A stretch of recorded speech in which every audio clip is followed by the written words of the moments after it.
Baik, Assalamualaikum warahmatullahi wabarakatuh. Salam sejahtera bagi kita semua. Kami dari kelompok 10 akan mempresentasikan hasil diskusi dari kelompok kami, yaitu tentang konflik, negosiasi, dan manajemen stres pada mata kuliah perilaku organisasi kelas K.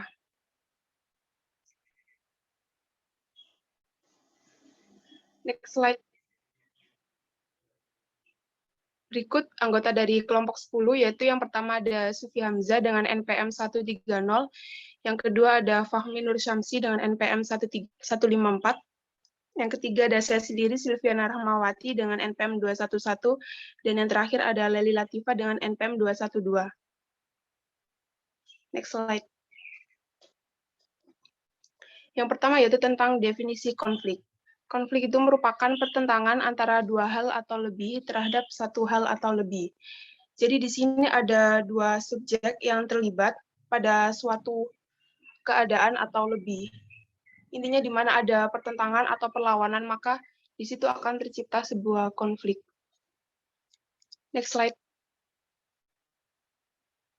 Berikut jenis-jenis konflik, yaitu yang pertama ada konflik dengan diri sendiri, konflik antar personal, konflik diri sendiri dengan kelompok, konflik kelompok dengan kelompok, konflik antar organisasi. Untuk konflik dengan diri sendiri, yaitu contohnya seseorang yang memiliki jiwa introvert, namun orang itu bekerja pada suatu keadaan yang memaksa dia untuk berkomunikasi dengan orang lain, seperti contohnya menjadi sales atau marketing kendaraan bermotor. Sebenarnya di situ dia merasa tidak nyaman karena harus berurusan dengan orang lain, tapi mau tidak mau dia harus melakukan pekerjaan itu, sehingga dia menyesuaikan diri untuk melakukan pekerjaan yang dia hadapi, seperti sales marketing tadi.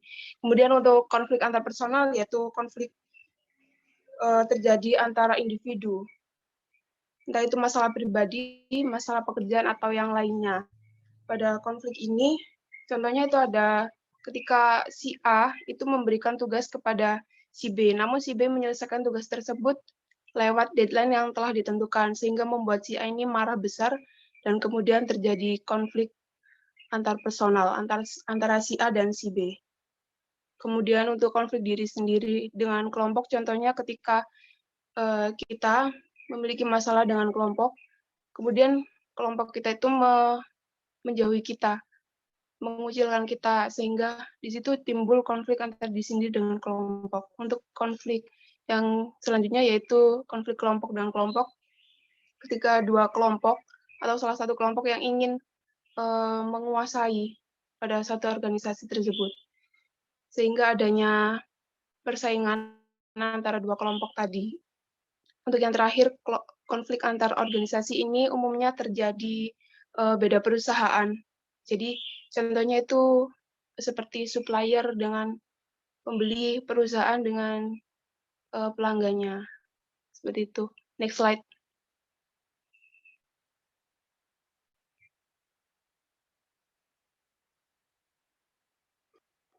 Nah, untuk penyebab konflik sendiri, itu yang pertama ada SARA, atau suku, agama, ras, antar golongan. Kemudian ada permusuhan interpersonal, kemudian persaingan tidak sehat, kemudian perbedaan persepsi, kemudian ada hambatan komunikasi. Contohnya di sini adalah ketika kita menyampaikan suatu pesan di depan orang banyak, namun adanya hambatan seperti mungkin ada seseorang yang belum bisa menangkap pesan yang telah kita sampaikan, sehingga di situ bisa terjadi konflik. Selanjutnya ada ketidaksesuaian tujuan, kemudian ada kepentingan tidak terpenuhi, kemudian tekanan kerja, dan yang terakhir ada perbedaan nilai dan keyakinan.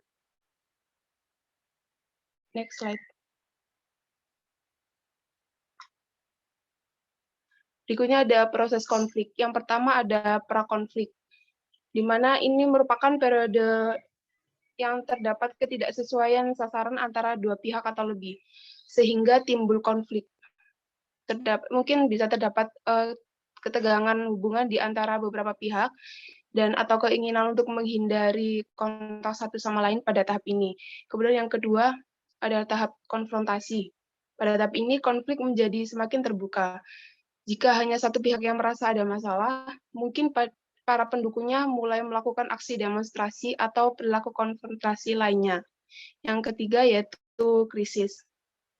Tahap ini merupakan puncak konflik, ketegangan, dan atau kekerasan terjadi paling hebat. Komunikasi normal di antara kedua belah pihak kemungkinan sudah putus.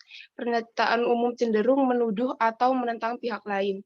Dan tahap keempat ada akibat, yaitu di mana suatu krisis akan menimbulkan akibat. Satu pihak ingin menaklukkan pihak lain. Satu pihak mungkin menyerah atau menyerah atas desakan pihak lain. Kedua pihak mungkin setuju bernegosiasi dengan atau tanpa bantuan perantara. Kemudian yang terakhir adalah pasca konflik. Situasi ini diselesaikan dengan cara mengakhiri berbagai konfrontasi kekerasan. Ketegangan berkurang dan hubungan mengarah normal di antara kedua pihak. Namun, jika isu-isu dan masalah yang timbul karena sasaran yang saling bertentangan tidak diatasi dengan baik, tahap ini sering kembali menjadi situasi prakonflik.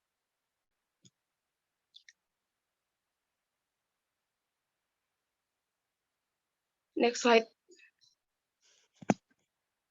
Kemudian ada hasil konflik, yaitu yang pertama kalah-kalah, di mana kedua kelompok mengalami kerugian. Dan yang kedua ada kalah-menang, yaitu kelompok yang kalah merasa dirugikan dan kelompok yang menang merasa diuntungkan. Yang ketiga adalah menang-kalah, yaitu sebaliknya. Kelompok yang menang merasa diuntungkan dan yang kalah merasa dirugikan. Dan keempat, menang-menang, yaitu tidak ada kelompok yang dirugikan. Artinya sama-sama diuntungkan. Untuk slide selanjutnya akan dilanjutkan oleh teman saya, dipersilahkan. Ya, baik, terima kasih. Ya, di sini ada tabel, yaitu yang garis vertikal yaitu ada kepuasan diri sendiri, dan yang garis horizontal itu ada kerjasama, di mana jika dipasangkan garis vertikal sama horizontal, yaitu yang sama-sama rendah yaitu ada penghindaran, yang di mana kita saling menghindar pada saat ada masalah. Dan yang paling tinggi dalam kepuasan diri sendiri yaitu pemaksaan, yang di mana kita selalu memaksakan kehendak pada saat ada masalah. Itu tidak boleh, dikarenakan kita harus gimana ya? Kita harus berkompromilah dengan teman yang ada masalah tersebut. Nah, terus yang kerjasama yang lebih tinggi itu adalah penghalusan, yang dimana kita selalu mencari titik solusi untuk memecahkan masalah tersebut. Dan yang paling tinggi yaitu adalah kolaboratif, yang dimana kita selalu mengungkapkan atau menyelesaikan masalah dengan teman atau bos atau bawahan. Next. Ya, di sini ada meminimalkan konflik dengan atasan, yaitu yang pertama menganalisis pola pikir bos dan sampaikan solusi, yang dimana kita harus menganalisis pola pikirnya bos tersebut dan juga kita harus menyampaikan solusi jika ada masalah. Jangan menyampaikan masalah tersebut, tetapi kita harus ada pemecahan masalahnya.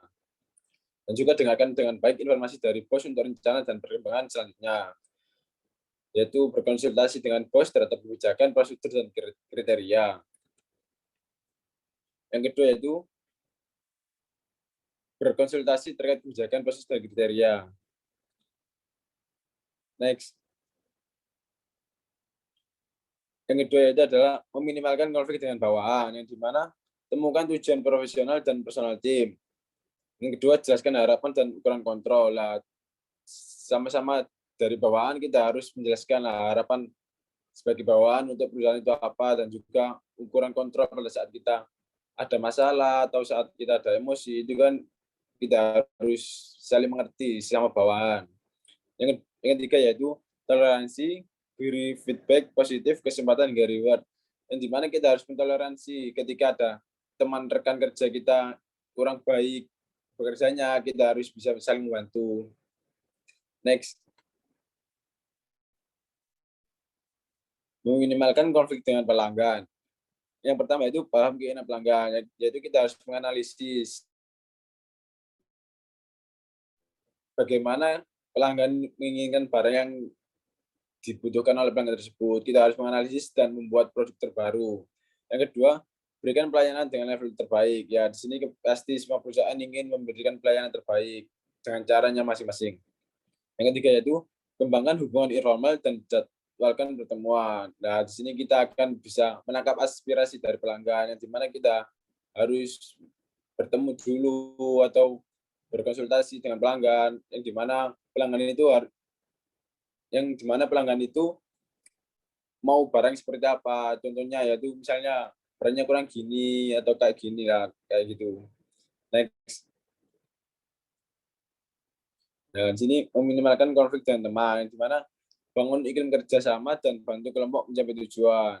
Nah, di sini itu kita tidak boleh ego sendiri, yang dimana kita bekerja dengan teman atau dengan rekan kerja, yaitu misal ada kerjaan berkelompok, yaitu misal kita kerjaan telah selesai, teman kita kan belum, ya sebaiknya lah kita harus membantu teman tersebut supaya biar sama-sama selesai dan juga mencapai tujuan yang kita inginkan.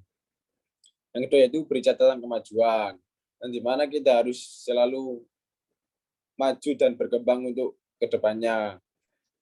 Yang ketiga yaitu komunikasi informal, yang dimana kita harus berkomunikasi dengan teman supaya kita bisa menjalin rasa emosional lebih dalam. Next. Nah, di sini ada negosiasi. Negosiasi yaitu adalah proses perundingan dua pihak atau lebih untuk melakukan kesepakatan. Di sini dari semua perusahaan pastinya mengadakan negosiasi, yang dimana setiap perusahaan ini harus saling menguntungkan, tidak boleh saling merugikan atau merugikan orang lain, sedangkan diri kita untung. Nah, itu tidak boleh, yang dimana kita harus melakukan negosiasi dengan baik. Next.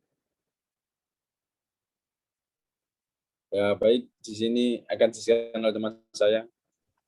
Selanjutnya ada manfaat negosiasi. Yang pertama, mendapatkan keefektifan dan keefisienan dalam mencapai tujuan. Kemudian ada kesepakatan bersama saling menguntungkan. Yang ketiga adalah menjembatani perbedaan pandangan menjadi politik. Next. Selanjutnya ada proses negosiasi. Yang pertama adalah persiapan dan perencanaan. Tahap pertama ini adalah persiapan dan perencanaan, yaitu dengan mengumpulkan data yang diperlukan untuk mendukung posisi negosiator. Dengan menyampaikan argumen dalam proses mendukung posisi negosiator juga harus dengan bijaksana. Kemudian ada definisi aturan-aturan dasar.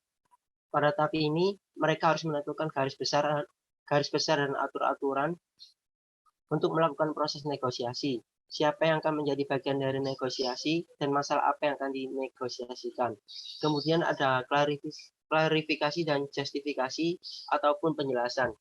Pada tahap ini, tiap pihak harus mengutarakan apa yang diinginkan.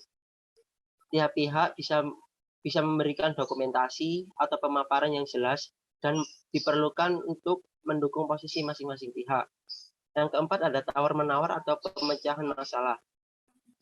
Pada tahap ini, yaitu bertujuan untuk mencari solusi. Kedua belah pihak diharapkan saling fokus terhadap masalah yang dipentingkan, bukan pada orang atau posisi dalam mencapai titik temu.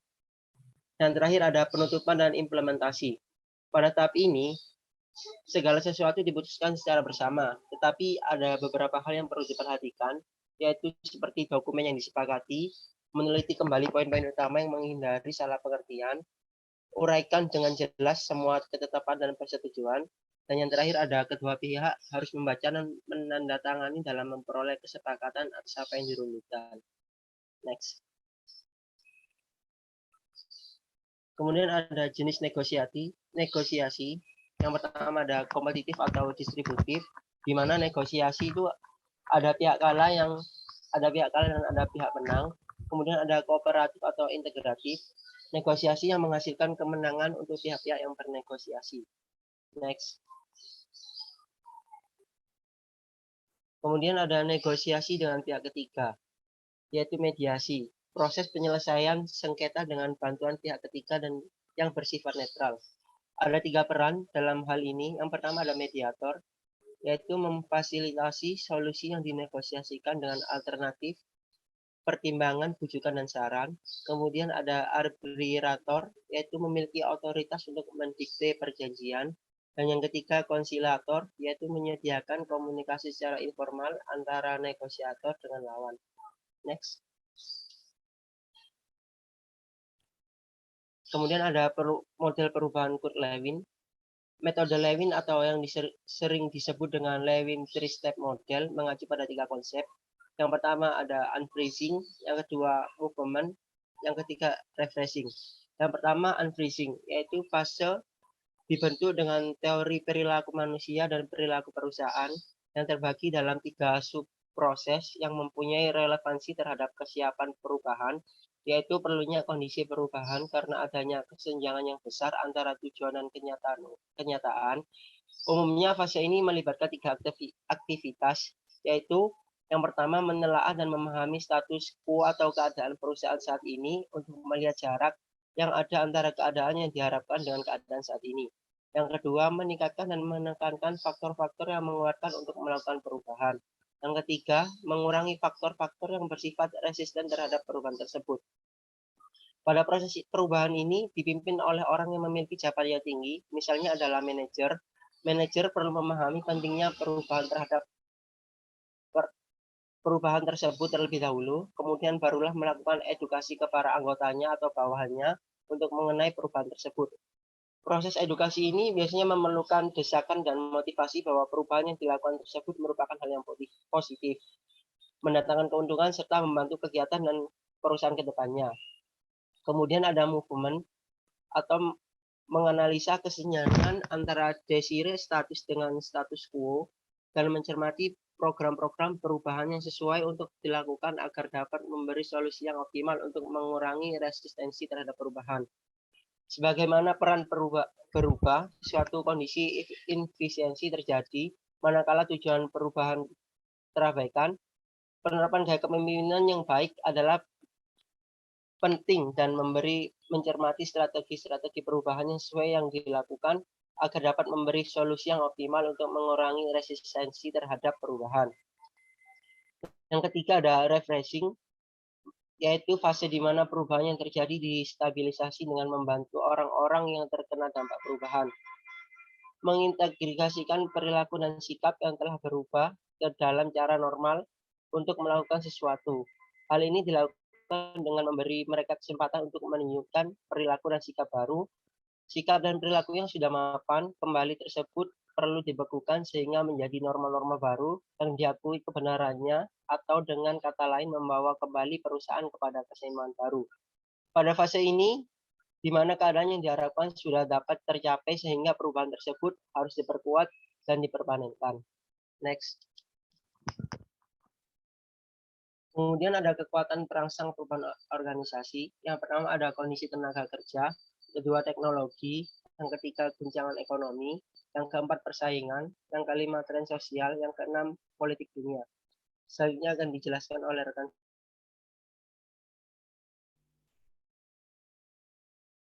Nilai-nilai pengembangan organisasi. Yang pertama ada penghargaan, di mana penting untuk kita memberikan penghargaan berupa bonus atau reward lainnya terhadap pencapaian tim. Kemudian ada kepercayaan, yaitu sikap menumbuhkan saling percaya dan memberikan dukungan satu sama lain. Sikap kepercayaan ini dapat meningkatkan kinerja tim. Lalu yang ketiga ada pengamanan kekuasaan. Pengamanan kekuasaan di sini maksudnya yaitu tidak menerapkan unsur senioritas dalam organisasi, sehingga dapat mengurangi tekanan yang dialami oleh pekerja. Lalu yang keempat yaitu konfrontasi. Konfrontasi berarti tidak menyembunyikan masalah atau bersikap terbuka pada keseluruhan tim. Kemudian yang terakhir yaitu partisipasi. Kita harus melibatkan tim dalam pengambilan keputusan dan proses pengembangan organisasi. Kelima, nilai-nilai ini dapat mendorong organisasi berkembang dan keberlanjutan organisasi. Lalu masuk ke topik selanjutnya yaitu stres. Stres sendiri merupakan keadaan psikologis yang tidak menyenangkan yang dialami seseorang dan biasanya terjadi dalam menanggapi tekanan lingkungan. Mungkin gejala ini sudah marak dialami oleh banyak orang. Namun, apabila individu mengalami stres terus-menerus, nanti dapat menimbulkan ketegangan yang berada di luar kemampuan individu tersebut untuk mengatasinya. Stres yang terlalu berat dapat mengancam dan menghambat kemampuan seseorang untuk menghadapi lingkungan. Karenanya, secara umum, stres sering diterapkan sebagai tekanan umum terhadap perasaan hidup manusia. Lalu, mengapa sih seseorang atau pekerja itu bisa mengalami stres? Salah satu penyebab stres adalah frustasi, yaitu suatu kondisi di mana akibat terhambatnya dorongan atau motivasi para pekerja dalam mencapai tujuan yang diinginkan. Adanya target pekerjaan yang bergeser atau meleset dari rencana semula, akibat banyaknya gangguan yang tak terduga sehingga banyak waktu para pekerja tersisa. Semua hal tersebut dapat menjadi sumber stres yang signifikan. Nah, apabila stres tersebut dibiarkan, maka individu dapat mengalami konsekuensi stres yang mempengaruhi 3 aspek, yaitu aspek fisiologis, aspek psikologi, dan aspek perilaku. Untuk gejala fisiologi sendiri meliputi perubahan metabolisme tubuh, meningkatkan laju denyut jantung, mengakibatkan sakit kepala, dan menyebabkan serangan jantung. Untuk gejala fisiologi ini, contohnya yaitu misalnya ada orang yang tidak kuat mendapatkan tekanan tinggi. Nah, misal orang tersebut menerima tekanan tinggi dalam pekerjaannya, maka orang tersebut mengalami sakit atau langsung pingsan gitu. Lalu untuk gejala psikologis, salah satu contohnya yaitu ketidakpuasan kerja akibat tuntutan atau adanya permintaan tinggi tanpa adanya kejelasan mengenai tanggung jawab dari atasannya. Nah, misalkan seseorang mengalami stres berat dan psikologisnya tidak kuat, maka bisa jadi orang tersebut mengalami masalah serius dalam psikisnya. Dan yang terakhir ada gejala perilaku. Kalau gejala perilaku ini lebih ke melakukan sesuatu yang berbeda dengan kebiasaan biasanya atau berlebihan. Misalnya, berkurangnya produktivitas, perubahan kebiasaan makan, merokok atau mengkonsumsi alkohol secara berlebihan, berubahnya laju bicara yang semakin cepat, gelisah, dan gangguan tidur. Nah, lalu apa sih manajemen stres itu? Kalau manajemen itu kan mengatur atau memanage. Jadi, manajemen stres itu adalah kemampuan seseorang untuk mengelola stres yang dialaminya sehingga dapat mencapai titik kinerja yang lebih optimal. Semakin baik individu mengelola manajemen stresnya, maka semakin baik atau semakin kuat individu tersebut menghilangkan gangguan stresnya pada tempat kerjanya. Lalu sebaliknya, apabila orang tersebut tidak kuat atau tidak bisa memanage stresnya, maka itu tadi akan muncul gejala konsekuensi stres, lalu pengaruhnya bisa menurunkan kinerja orang tersebut di pekerjaannya. Nah, bagaimana kita dapat mengelola stres? Ya, caranya dengan manajemen stres tersebut. Kita dapat melakukan pendekatan sederhana dengan mengenali dan menghadapi pemicu stres. Dengan mengenali pemicu stres, maka individu akan tahu kapan waktu yang tepat dan bagaimana cara yang efektif untuk mengatasi permasalahannya tersebut. Manajemen stres ini tidak hanya sekedar untuk mengatasi, tetapi bagaimana seseorang tersebut belajar menanggulangi stresnya secara adaptif dan efektif. Di sini ada pendekatan, yaitu yang pertama pendekatan individu. Dalam pendekatan individu bisa dimulai dari diri sendiri, misalnya dengan latihan manajemen waktu, latihan fisik, latihan relaksasi, dan dukungan sosial. Lalu yang kedua, ada pendekatan organisasi. Dalam pendekatan organisasi, biasanya ini dilakukan oleh tim manajemen organisasi untuk mengatur timnya. Organisasi di sini bisa membuat perubahan kebijakan tentang suatu hal, melakukan gathering atau kegiatan yang sifatnya fun di luar pekerjaan, memperkuat komunikasi, serta bisa juga dengan memberikan program kesejahteraan seperti fasilitas kesehatan dan jaminan hari tua. Jadi kesimpulannya, stres, negosiasi, dan konflik saling berhubungan. Dan penting bagi kita untuk memiliki kemampuan negosiasi dan manajemen stres. Baik, sekian presentasi dari kelompok 10 pada hari ini. Terima kasih atas perhatiannya dan mohon maaf apabila ada salah kata. Saya akhiri. Wassalamualaikum warahmatullahi wabarakatuh.